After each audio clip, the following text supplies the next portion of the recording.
চোখ পাকিয়ে ঝাড়ু হাতে জাঙ্কুকের দিকে একবার তাকালো। তেরে এসে ঝাঁঝালো কণ্ঠে বলল, একদম ন্যাকামি করবে না। আমাকে বিয়ে করে তো আপনার লস হয়ে গিয়েছে, তাহলে এখন বউ বউ করছেন কেন? জানা যান, যেই মেয়ে ভালো রান্না পারি তাকে গিয়ে বিয়ে করুন, তারপর বউ বউ করুন, আপনার জীবনটা ধন্য হোক। কথাগুলো বলেই শব্দ করে ঝাড়ুটা রাখলো।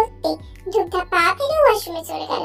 অসহায় চোখে তার যাওয়ার পানে তাকিয়ে রইল জাঙ্কুক। বিড়বিড় করে দুঃখী কণ্ঠে বলল, হায় হায়, আমার সেই লাজুক বউটা কই গেল? বউ তো দেখি আবার আগের স্বভাবে ফেরত এসছে। আফসোস করতে করতে বেড়ে শটান হয়ে শুয়ে পড়ল জাঙ্কুক। কিছু সময় পর ওয়াশরুম থেকে বেরিয়ে আসলো। একবারও জাঙ্কুকের দিকে ফিরে তাকালো না, তবে না তাকিয়ে বুঝলো জাঙ্কুক তার দিকেই তাকিয়ে আছে। মুখ বাগানোতে ঘরের লাইট অফ করে দিয়ে ড্রিম লাইট জ্বালিয়ে দিল। তারপর চুপচাপ বেডের এক কোণায় চোখ বন্ধ করে শুয়ে পড়ল। সেকেন্ডের মাঝে টের পেল জাঙ্কুক তাকে জড়িয়ে ধরেছে। নড়ে চড়ে উঠতেই জাঙ্কুক জড়িয়ে আসা কণ্ঠে বলল, নড়াচড়া করো না মিসেস অদ্ভুত চোখালি, আমি ভীষণ ক্লান্ত, একটু ঘুমের প্রয়োজন, আবার কাল সকালে অফিস যেতে হবে। তোমার রাগটা না হয় আপাতত তুলে রাখো। একটু নরম হলোতে আসলেই তো জাঙ্কুক অনেক ক্লান্ত। সে তো গাড়িতে আরামে ঘুমিয়েছে, কিন্তু জাঙ্কুক তো সারাদিনে এক ফোঁটাও ঘুমায়নি। আর নড়াচড়া করলো না, চুপটি করে শুয়ে রইল। কিন্তু তার দু চোখে ঘুম নেই। গাড়িতে এত সময় ঘুমানোর কারণে ঘুম আসছে না তার। জাঙ্কুকের গাঢ় নিঃশ্বাস ঘাড়ে গলায় আছড়ে পড়তেই ধীরে ধীরে জাঙ্কুকের দিকে মাথা কাত করল। ড্রিম লাইটের মৃদু আলোয় অপলক দেখতে লাগছে তার প্রিয় পুরুষটাকে। সকালে ঘুম ভাঙতেই অন্যান্য দিনের মতো তেকে নিজের বুকে পেল জাঙ্কুক। কি নিশ্চিন্তে ঘুমাচ্ছে মেয়েটা। জাঙ্কুক সাবধানতার সাথে তেকে বেডে শুয়ে দিয়ে কপালে গভীর চুম্বন দিল। তারপর ফ্রেশ হয়ে রেডি হয়ে নিল বাইরে যাওয়ার জন্য। যাওয়ার আগে আরিকে বলে গেল বিকেলে এসে তেকে নিয়ে যাবে। জাঙ্কুক যাওয়ার 1.5 ঘন্টা পরে ঘুম ভাঙল। রাতে লেট করে ঘুমানোর কারণে লেটে ঘুম ভেঙেছে। পাশে জাঙ্কুককে না দেখতে পেয়ে বুঝতে বাকি রইল না জাঙ্কুক অফিসে চলে গিয়েছে। ফ্রেশ হয়ে এসে রুমের বাইরে আসলো। আয়ুব তাকে রাস্তা দিয়ে জানালো জাঙ্কুক তাকে বিকেলে নিয়ে যাবে। সারাদিন আয়ের সাথে বেশ ভালো কেটেছে।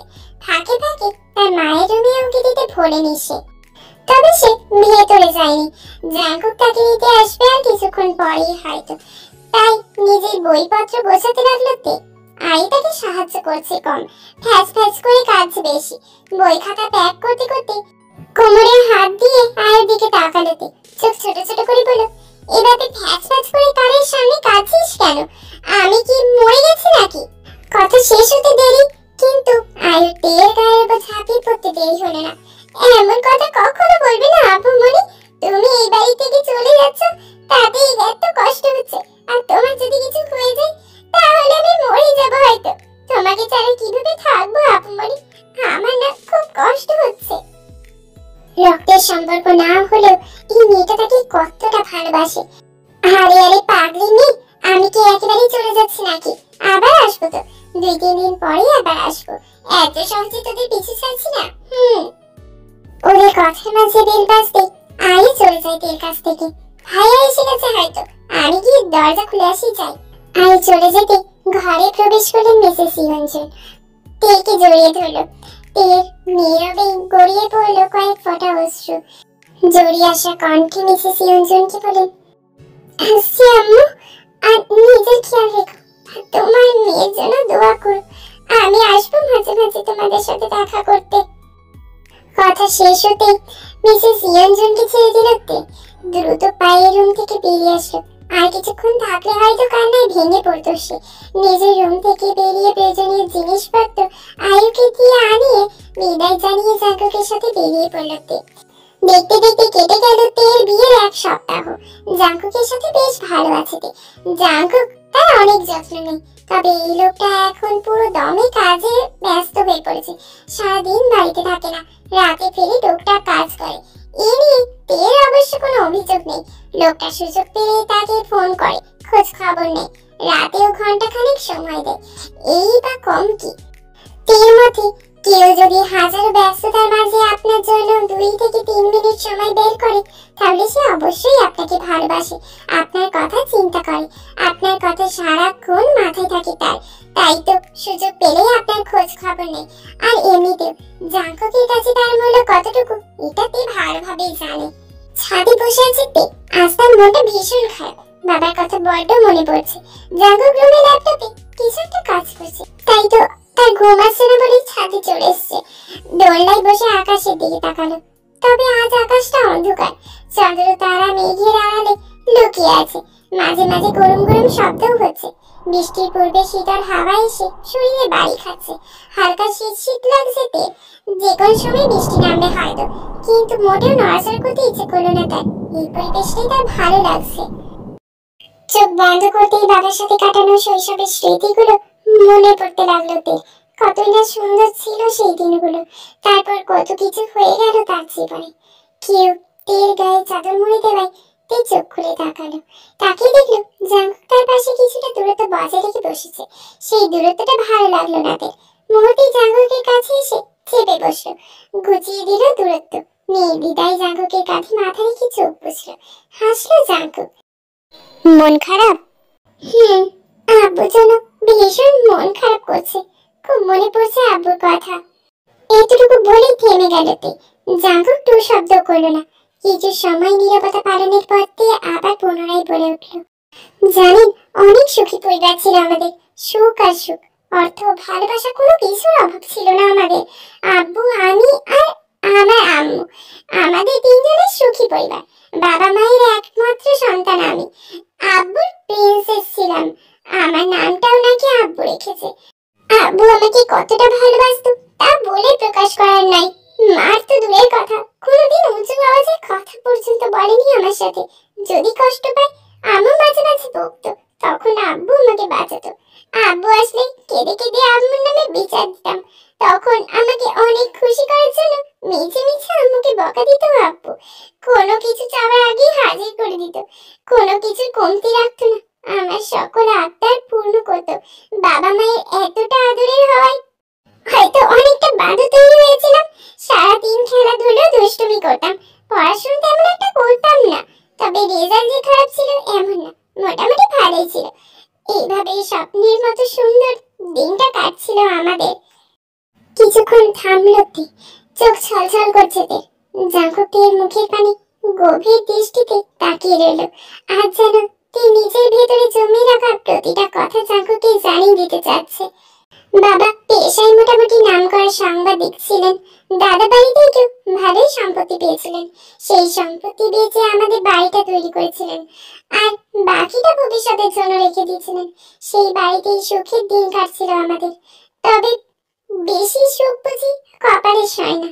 হঠাৎ এক ঝড় এসে আমাদের সুখের জীবনটাকে লন্ড ভন্ড করে দিয়ে চলে গেল। আমার গর্ভধারিণী মা আমাকে ঘৃণা করতে শুরু করে। অবশ্য দোষটা আমারই ছিল। আমার কারণেই তো আব্বু আর নেই। সেইবার আমি এসএসসি দিয়েছি, রেজাল্টও ভালো। গোল্ডেন না পেলেও A+ পেয়েছিলাম।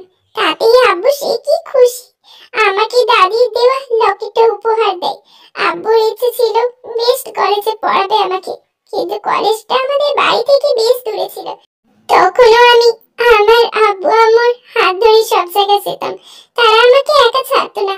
তাই বহু ভাবনা চিন্তার পরে আমার যাতায়াতের সুবিধার জন্য ভেবে নিজের জমানো টাকা ব্যয় করে অল্প দামের সেকেন্ড হ্যান্ডেড একটা গাড়ি কিনে আনবো। এই নিয়ে আম্মু সে কি রাগ, শুধু শুধু কেন এত টাকা ব্যয় করলো। সাধারণ একটা কলেজে পড়লেই তো হতো, আরো কত কি। আব্বু শুধু হাসছিল। শেষে আম্মুকে বলেছিল, তুমি শুধু শুধু রাগ করছো ইয়ঞ্জন।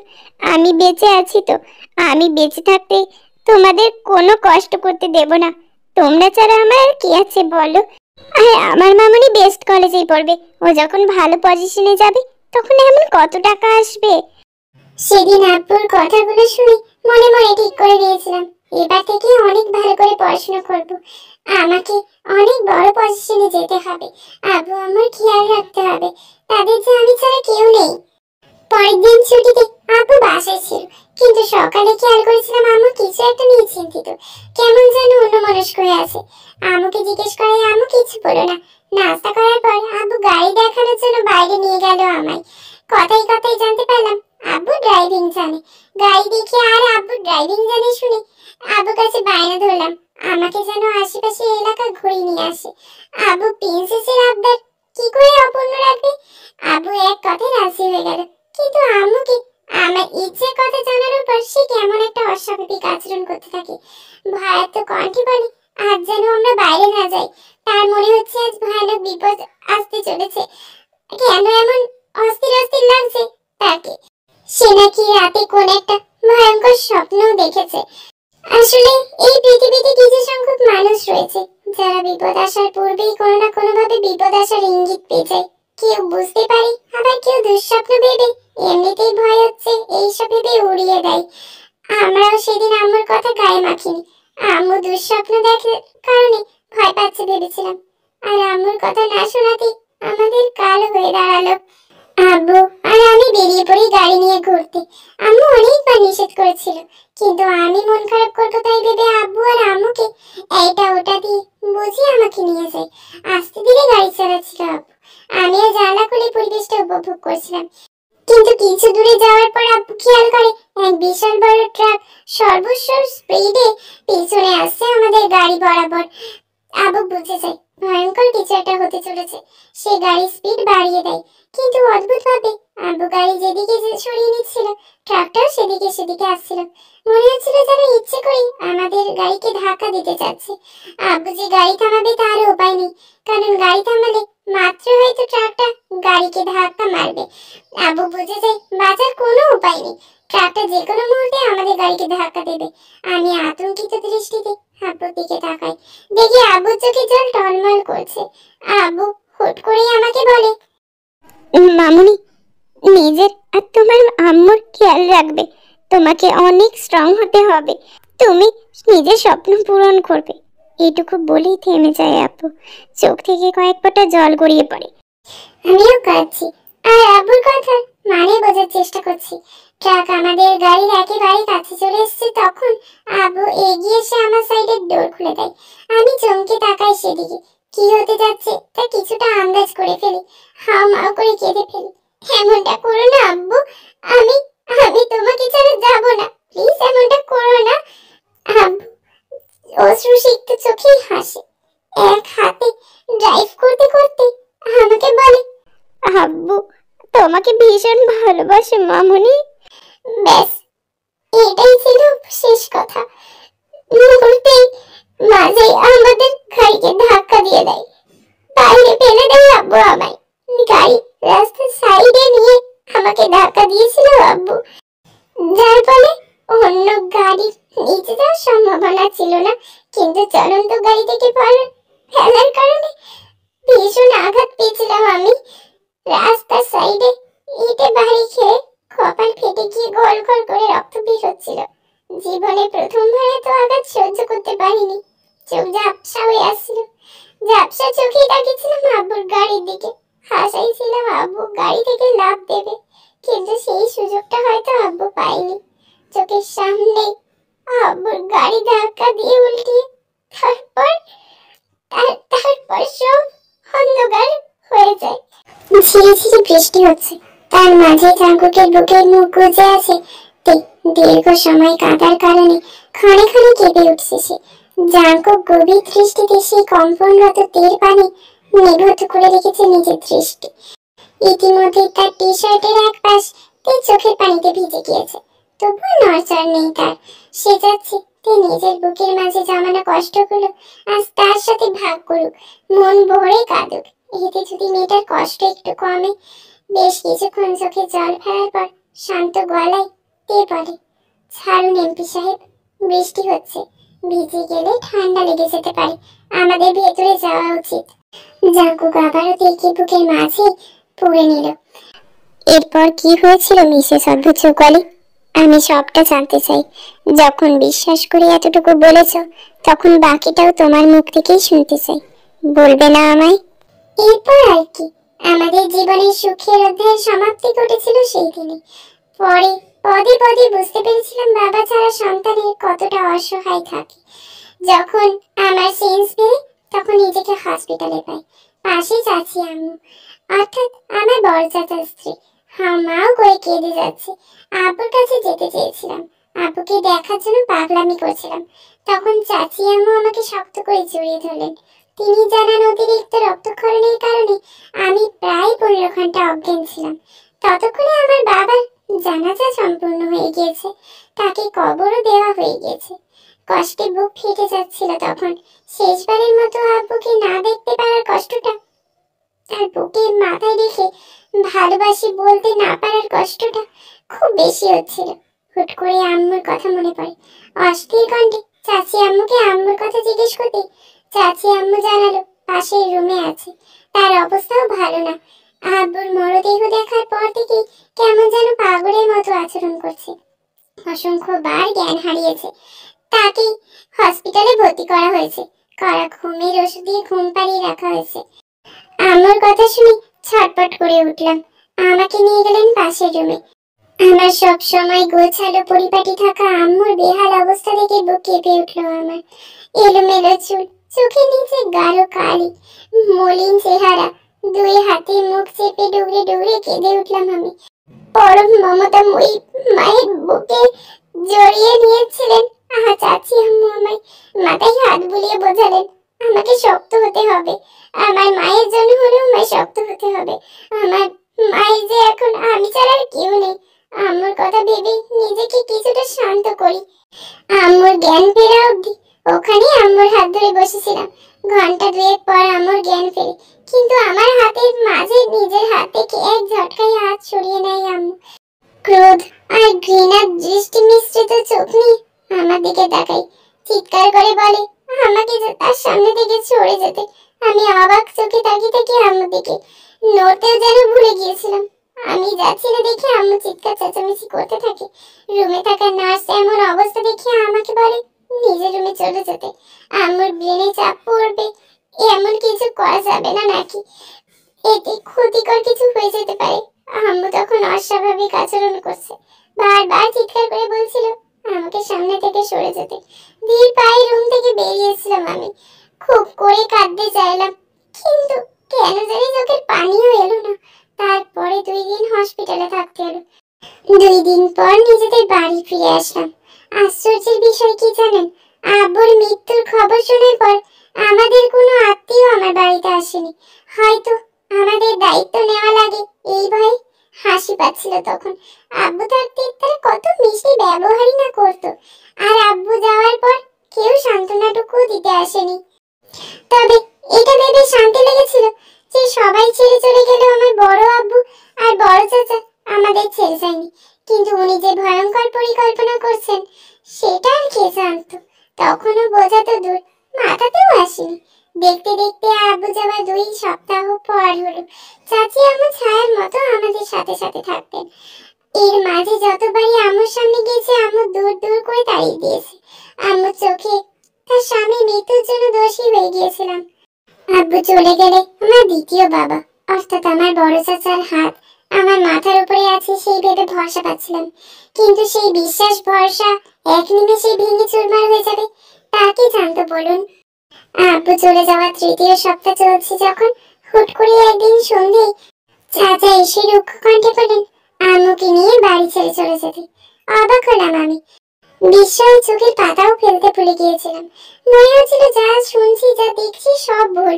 বিশ্বাস হচ্ছিল না এটাই সেই চাচা যে এতদিন আমাদের সাথে এত সুন্দরই না ব্যবহার করেছে। কিন্তু চাচা পুনরায় একই কথা বলায় অবাক কণ্ঠে চাচাকে জিজ্ঞেস করলাম এসব উনি কি বলছেন। চাচা বাজে একটা গালি দিয়ে বললেন বাড়ি ছেড়ে চলে যেতে।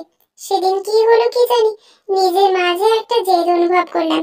তেজের সাথে বললাম আমার আব্বুর বাসা ছেড়ে আমি কোথাও যাব না, সেই বাসা তো আমাদের।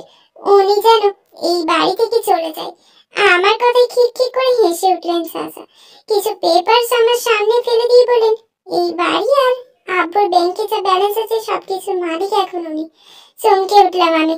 দ্রুত পেপার সাথে নিয়ে দেখলাম তেমন কিছু না বুঝলেও এটা বুঝলাম উনি সবকিছু আমাদের কাছ থেকে কেড়ে নিয়েছেন। পায়ের তলার মাটি সরে যাচ্ছিল এসব দেখার পর। চাচা মানুষটাকে অচেনা লাগছিল। জেদ ধরে বসে রইলাম, বাসা থেকে কিছুতেই যাব না। চাচি আম্মু আর তার মেয়ে অনেক বোঝানোর চেষ্টা করলো চাচাকে, কিন্তু চাচা মানবার মানুষ নন। উনি কত কথাই গালিগালাজ করলেন, চাচি আমার গায়ে হাত পর্যন্ত তুলেছিলেন। তারপর তারপর আর কি, আম্মুকে নিয়ে ওই বাড়ি ছাড়া করে দিলেন। চাচা এত বড় বেইমানি করবেন এই ধারণার বাইরে ছিল। এই সব কিছুর মাঝে আম্মু একদম নীরব হয়ে গিয়েছিল, শূন্য দৃষ্টিতে তাকিয়েছিল আমাদের বাড়িটার দিকে। আম্মুর মুখের দিকে তাকিয়ে খুব কষ্ট হচ্ছিল, কিন্তু কাঁদতে পারলাম না। বুঝতে পেরেছিলাম আমাকে এবার অনেক বেশি শক্ত হতে হবে, কারণ এই সুন্দর পৃথিবী আর আমার জন্য সুন্দর নেই, বরং অনেক কঠিন বাস্তবতা শিখিয়েছে আমায়। অন্ধকার হয়ে গিয়েছে, তখন আমি জেনির বাবাকে ফোন করি। জেনি আমার বেস্ট ছিল, ছোটবেলা থেকে একই স্কুলে পড়াশোনা করেছি। জেনির বাবাকে সবটা বলতেই উনি কিছু সময়ের মধ্যেই বাড়ির সামনে আসেন, আমাদের নিজেদের বাড়িতে নিয়ে যান।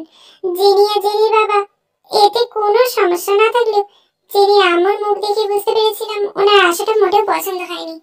যেখানে সব আত্মীয় স্বজনের মুখ ফিরিয়ে নিয়েছে, সেখানে উনি তো বাইরের মানুষ। জেনির আব্বু বলেছিল পুলিশের কাছে সাহায্য নিতে, কিন্তু বিশ্বাস করুন, পুলিশের উপর থেকে ভরসা উঠে গিয়েছিল, আইনের উপর থেকে ভরসা পুরোপুরি উঠে গিয়েছিল আমার। যেখানে আমার কাছে স্পষ্ট মনে হয়েছিল আমাদের ইচ্ছে করে হত্যা করার চেষ্টা করা হয়েছিল, সেখানে তারা কোনো প্রকার তদন্ত ছাড়াই অ্যাক্সিডেন্ট বলে দিয়েছিলেন। শুধু এখানেই শেষ নয়, তারা সেই ট্রাক ড্রাইভারকেও খোঁজার চেষ্টা করেনি। তাই পুলিশের কাছে সাহায্য চাওয়া মানে সময় নষ্ট করা মনে হলো আমার। ওই দিন রাতটা জেনিদের বাসাতেই কাটালাম। সকালে আম্মুকে নিয়ে ওদের বাড়িতে রেখে জেনি বাবার সাথে বেরিয়ে পড়লাম। অনেক খুঁজে 2টা রুমের একটা ঘর ভাড়া নিলাম। নিম্নমানের এলাকা হয়, ভাড়াটা খুব বেশি ছিল না, তবে আমার কাছে বেশি ছিল। বাড়িওয়ালা অ্যাডভান্স চাইলে মুখটা শুকিয়ে গেল। তখন আমার কাছে একটা টাকাও নেই। তখন জেনি বাবাই সাহায্য করেছিলেন। উনি এমনকি এটাও বলেছিলেন আমাদের কাছে যতদিন না পর্যন্ত কোনো টাকা হচ্ছে ততদিন উনি এভাবে টাকা দিয়েই সাহায্য করবেন। আমাকে দেখে অনেক মায়া হয়েছিল প্রতিবেশী আন্টির। উনি একটা টিউশনিও জোগাড় করে দিয়েছিলেন আমায়। বড় চাচার মেয়ের সাথে যোগাযোগ করে আমার সব সার্টিফিকেটগুলো নিয়ে সরকারি কলেজে ভর্তি হলাম। দেখলেন ভাগ্য কাকে কখন কোথায় নিয়ে যায়। কোথায় আমার পড়ার কথা ছিল বেস্ট কলেজে, সেই ভর্তি হলাম একটা সরকারি কলেজে।